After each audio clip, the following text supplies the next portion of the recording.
Most people recognize Asus from its laptops and a smattering of Android tablets, but outside the United States, it also sells a lot of phones, 10 million to date. In fact, its ZenFone smartphone lineup promises solid performance and a well-rounded feature set at an affordable price, and the ZenFone 2 is the latest addition. It brings some pretty impressive specs to the table for its reasonable $300 price tag.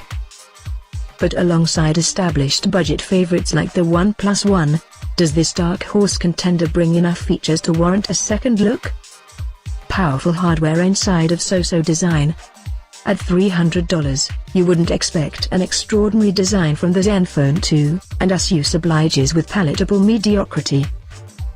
The phone has a relatively straightforward and boring look, though the satisfyingly clicky rear-mounted volume buttons imbue it with some much-needed personality. Unfortunately, the same can't be said of the power button, which is inconveniently mounted on top of the phone and mushy feeling. I've actually had to do double takes in order to make sure I actually pressed the power button. A 5.5-inch phone will never be easy to grasp in one hand, but the ZenFone 2 feels big even in this size class.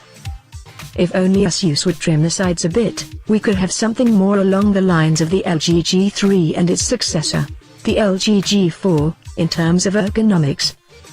Fortunately, the grippy brushed feeling of the back cover makes it easier to wrangle.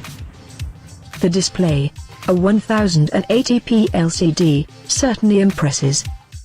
It won't deliver the punchy colors you've seen on Samsung's OLED-powered Galaxy S smartphones, but the ZenFone 2's display is far from bad at this price. Since it's an IPS panel, it delivers wide enough viewing angles, but we do wish it got brighter.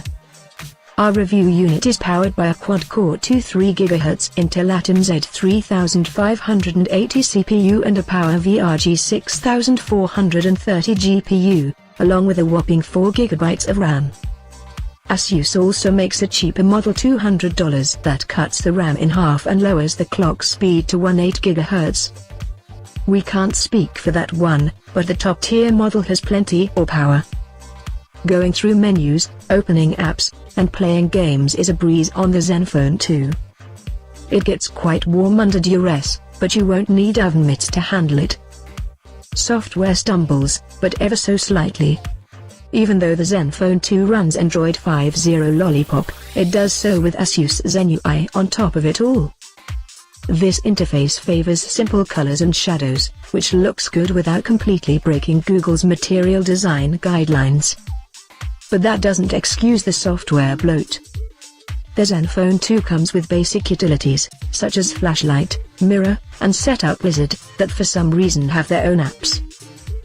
The worst offenders, however, are the pre-installed virus scanners and utilities, such as Clean Master and Drive Safety, which stumble over each other trying to make sure your ZenFone 2 is threat-free.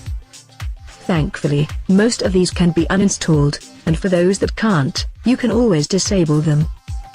A decent camera and good battery life.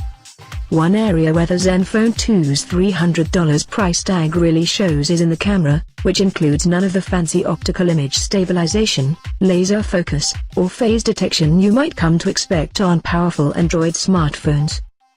Still, it performs adequately, especially with plentiful lighting. Details were relatively sharp, and colors like the pink of the flower were captured accurately. Moving things inside, however, exposes a noticeable drop in quality, as digital noise silently creeps in. Asus' highly touted low light and night modes do their jobs, producing slightly better shots when in dim environments. However, you will need a very steady hand to take anything close to an acceptable image with them. Most of the images I took in low light mode ended up blurry. Video turned out decent, though the lack of physical stabilization hurt the overall quality. The settings could also be confusing for newcomers. What's the difference, for instance, between performance and quality? The ZenFone's 3,000 mAh battery kept it ticking the entire day, but only just. With several email accounts pushing emails, my standard array of social networking apps, and several sessions of Implosion and Skyforce, along with texting and phone calls, I usually ended my day with 15 to 20% battery life. For me, that's a job well done, though I'd be lying if I said I wasn't expecting just a little more, given the large capacity. A fantastic bargain. It may look bland. It may be slightly unwieldy. It may have an average camera. But these negatives start to soften once you notice the $300 price tag on the ZenFone 2. And if you opt for the cheaper $200 variant, you could probably excuse a lot more. The main threat to the more expensive ZenFone 2 is the $350 OnePlus One. It is similar performance, but comes with stock Android, which will appeal to anyone who cringes at the bloatware millimeters onto the ZenFone. At the same time, it is $50 more expensive, which will easily net you a 64GB microSD card to pop in the ZenFone 2. Ultimately, the $300 price tag of the ZenFone 2 makes it a fantastic deal and one we would recommend to anyone looking for an unlocked smartphone with punch.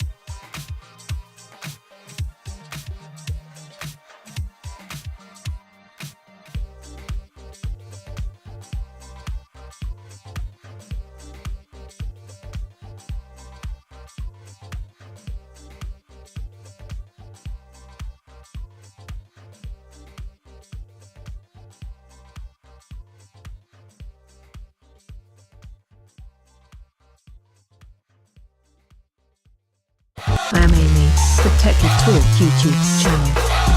Thanks for watching and don't forget to subscribe.